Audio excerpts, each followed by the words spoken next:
Sicily lies Licata, a city where the land opens gently toward the Mediterranean and the sea defines every horizon. From above, Licata reveals its dual soul, a historic center rich in architecture and a coastline shaped by long beaches and quiet coves. The port has always been the heart of the city, a place of departure and arrival where fishermen and traders have crossed the sea for centuries. Even today, the rhythm of life follows the water, guided by waves, wind, and tradition.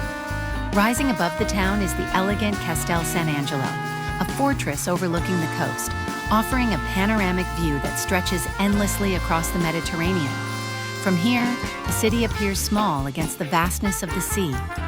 Licata is also a place of architectural beauty.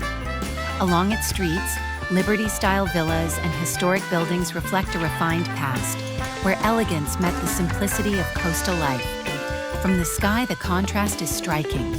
The deep blue of the sea, the warm tones of the city, and the soft lines of the surrounding landscape. Licata, where history, architecture, and the Mediterranean come together in quiet harmony.